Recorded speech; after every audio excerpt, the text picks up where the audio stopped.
Movie Time is brought to you by the Gateway Film Center, 1550 North High Street, Columbus, Ohio. Further details and showtimes online at gatewayfilmcenter.com.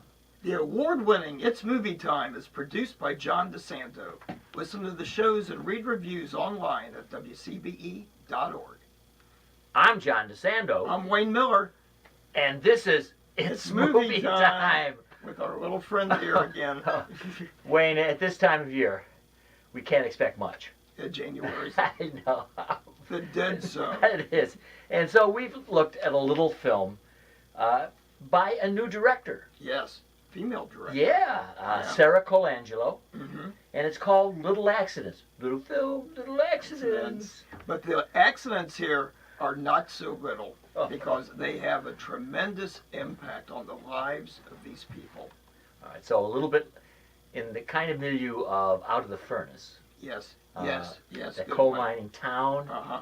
And I would throw in a little bit of The Sweet Hereafter, Russell Banks' story with the school bus that went down, yes. kids, and then the town has to suffer, including the legal part.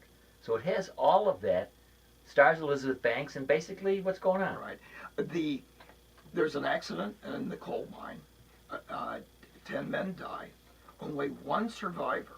And so he's probably the main protagonist of the film. Right. And he's injured and kind of crippled up. It's one of the things I liked about it. Everything gets pretty complicated in this small town. Everybody interacts with everybody else. But in that particular issue, I think I figured it out. The union would like him to speak out against management. Yes. Because that means big settlements for them all. Yeah. However, people not directly involved or people who aren't union, for instance, say, "Are you crazy?" Because that will shut down the coal mine. Right. So there's conflicting interests here. With conflicting people.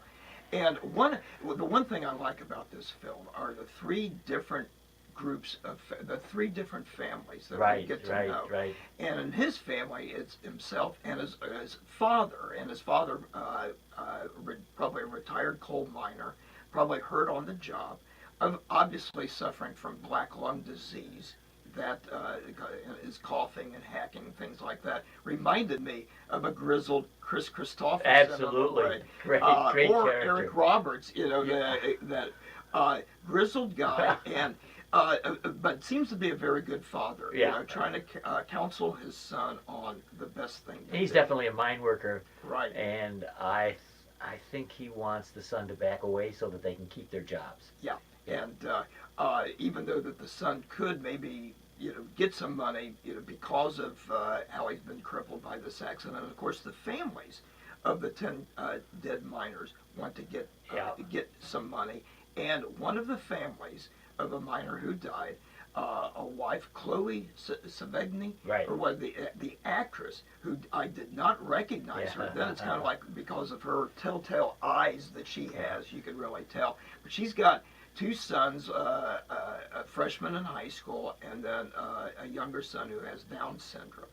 I thought, and this is what I liked about the movie, because I like movies about relationships, but also the acting in here, you could believe these people. Yeah. And as they tried to work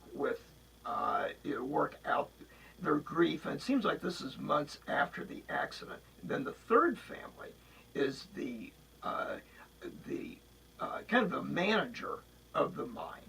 And of course, he's going to be indicted for maybe the unsafe working conditions and everything. And his wife, played by a really beautiful, but in an understated way, Elizabeth Banks. Yes. And they have a teenage son who's like a junior in high school. So you look at it, the two really interesting characters for me are the Josh.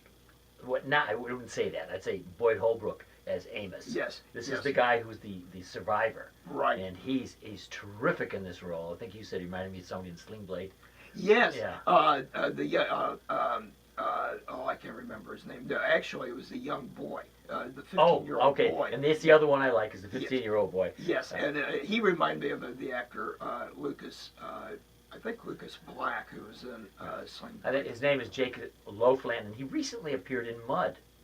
Okay. Yes. And a real good turn in Mud that brought into this. Anyway, Matthew McConaughey film. yes, Yeah. yeah.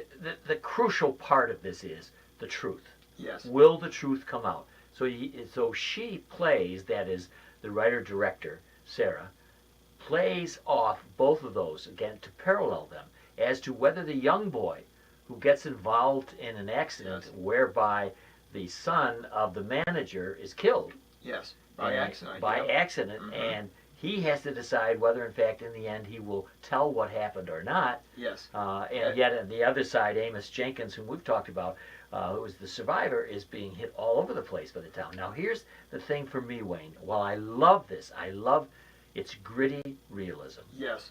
In Yes. fact, it was, West it was Virginia set woman. in Beckley, West Virginia. Yes. Yes. Right, Yes. a neighbor, so to speak. Uh-huh. I find her having an affair with him. That is Elizabeth Banks' character, Doyle, the manager's wife. She's disconsolate because he's getting drawn into this whole thing with guilt. And she hooks up with this Boyd Holbrook character, Amos Jenkins. I just can't buy that romance. I think I could maybe a little more than you. The beginning of the film, I'd say the first 20 minutes are fantastic, and the last 10 minutes are fantastic. Right. For me, it really kind of died down during that middle section where they have this affair, and they hook up, ironically enough, at Bible study. Yeah. Bible study he goes to. And they're hanging out at this hotel. This is a small town. Everybody knows everybody. Yeah, I couldn't quite get. I couldn't quite figure out how they're pulling that off. What made me buy it is a little more than you, is that she needed somebody. She wasn't getting any sympathy. There was a real disconnect in her marriage between her and her husband, the manager of the coal mine. And then she lost her son. They don't know what happened to him, because when the accident occurs, the young guy, the other boy who accidentally kills him, hides the body. Yeah. And so that's what really kind of drives a lot of the movie. It's almost the MacGuffin in a way. Where's the boy? But wait, listen. Another thing I can't buy that Owen, the young boy, actually gets a job working for her, and he's killed her son. Yeah. And she doesn't know that. Well, but he does that on purpose, because she buys a raffle. It looked like some sort of school fair or whatever, and he hides the ticket and presents it as the winning ticket. True. Yeah, he does. And I think he wants to. But you're right, and I think the one thing here is the interrelationship of these different families, how these accidents have all connected them in a particular way. You know, the manager of the mine and his family, the lone surviving coal miner who survived the accident, his family, the family of one of the men killed in the mine accident. And I think in a way this is where I really kind of can identify with the film and the premise and the characters, is in a small town like that, where the coal mining, where any type of industry is the main source of income for that town, and everything else is all kind of rotates around it, all the little businesses and things like that. But it does, that interconnectedness. It does put in relief the reality of the class structure. Yes. The difference between the haves and the working people, and that becomes somehow really illuminated when you're all living together. And I lived in a small town in Vermont, and we were princes because we were professors at the college. Yes, yeah. But you walk down the street, everybody's just alike, and everybody's having a great time. But we were the ones who made the most money in town, and therefore we were the kind of, so to speak, the upper class of the town. I understand it. Well, the class structure, I thought, to me, really came home when you see that the coal miner's family, the coal miner who died, and they got a little flush of money, and they're buying all sorts of stuff. iPad, for the kids, and it's really very softly stated there. But big screen TV, the video games for the kids, the iPods for the kids, things like that. The cute scene where she's setting up a little swing set in the backyard. And so they're spending this money. But you compared their house, the house where it is, their landscaping with the house and the furnishing of the manager of the plant, and but it's so low key and subtle. It's not smacked in the face, Yeah. but you could really see it and tell it. And that's a good point, because one of our colleagues complains that there's not enough passion in this. People haven't expressed their grief fully enough in this story. And as I look back, and I think part of this thing you were saying, it's more subtle. Yes. People have Yes. settled into and or accept in a way that we might find a little bit odd. It's not harried. It's not everybody beating each other up over this incident. It seems to kind of flow through everything, but people go on with their lives. Even when the Doyles, Elizabeth thinks, lose their son. Yes. This critic was complaining. Oh, that they did not really show the grief Yes, as yes, much. yes. Isn't that interesting? But I agree with you. I think it is very subtle. And I think also what's subtle is, I think, probably the main theme of the movie, and you had said at the very beginning of this review, the search for truth. Yes. Yeah. How far do you go? Yes. Do you listen to other people, and take their advice? Do you do it for the money, to try to get more money? Whatever. And I think, and especially both characters, your two favorite characters of the film, come to grips with because it was eating them up inside. And also they could see how it was eating up inside the people they were close to. Owen Jenkins' father, who literally gets, is wasting away.